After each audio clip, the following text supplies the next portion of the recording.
Hablemos ahora de el noviembre 21 logras el Guinness World Record al finalizar el reto Nevados Smart Fit. Sí, señor. ¿Qué es esa pendejada? Eso es una locura que nos dio cuando llegó la pandemia.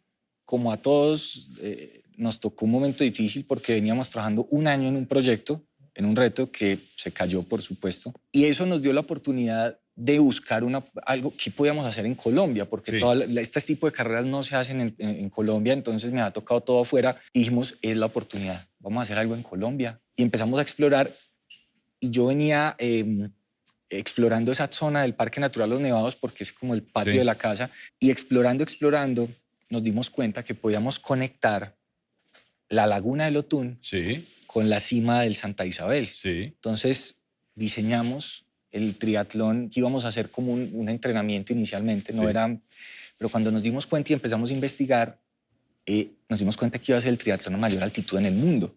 Ningún ser humano había logrado hacer los 3 deportes a esa altitud. A más de 4.000 metros. Exacto. Había gente que había nadado algunos metros a más de 4.000 en los Himalayas, un par de personas. Carreras de ciclismo hay en altura y correr también ha habido en altura, pero nadie había logrado terminar un triatlón. Entonces, cuando nos dimos cuenta de ese lugar que arranca 4.000 en la laguna y termina 5.000 prácticamente en la cima de Santa Isabel, empezamos a comunicarnos con los Guinness World Records, le mostramos el proyecto, revisaron los antecedentes y efectivamente nos dijeron, si ustedes logran esto, les otorgamos el Guinness World Record. Y entonces le dices a Guinness Record, le digo, sí, lo voy a hacer. Sí. ¿Y ellos qué?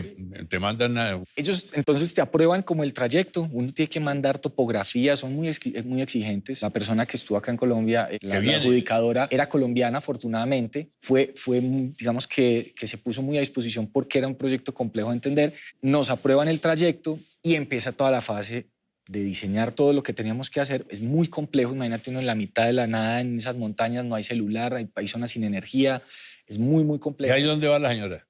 Ella siempre está ahí, más que todo al final, en los entrenamientos sí me deja ir solo. Entonces ahí es donde son semanas, yo estuve casi 8 semanas viviendo con parte del equipo en montaña. Entonces, comienzas nadando en la laguna del Otún. Sí, señor. ¿Qué temperatura hacía ahí? 4 grados centígrados y yo nado sin neopreno. Entonces... ¿Y por qué no nadas con neopreno? Pues es un tema muy personal, me lo preguntan mucho porque obviamente parece como un capricho, pero no lo es. La verdad es que yo venía 2 años preparándome para el frío extremo.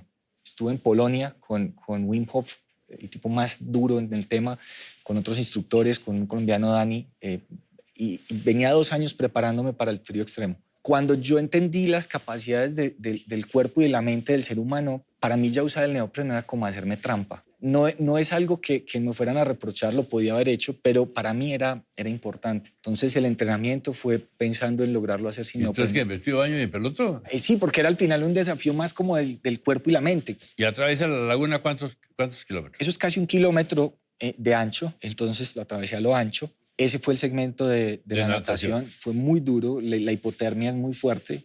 Sale uno y ahí me tocó unos 15 minutos de recuperación. Ya teníamos un protocolo de recuperación para el tema del frío y de la hipotermia. Y ahí arranca ya el segmento de ciclismo.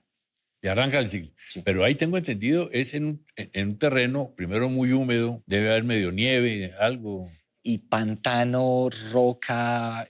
Y yo no soy muy hábil en esa bicicleta de montaña, soy más de bicicleta de ruta. Sí.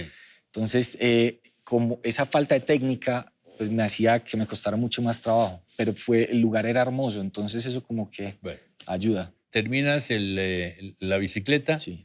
¿Y cuántos kilómetros trotando? Son 5 punto algo kilómetros, pero son en un ascenso, una loma. Pues claro, de 4.000 a 5.000. Bueno, ¿y eso lo haces en cuánto tiempo? 7 horas, 6 horas 58 minutos. Y tienes ese récord Sí, mundial. señor. Sí, Guinness World Record.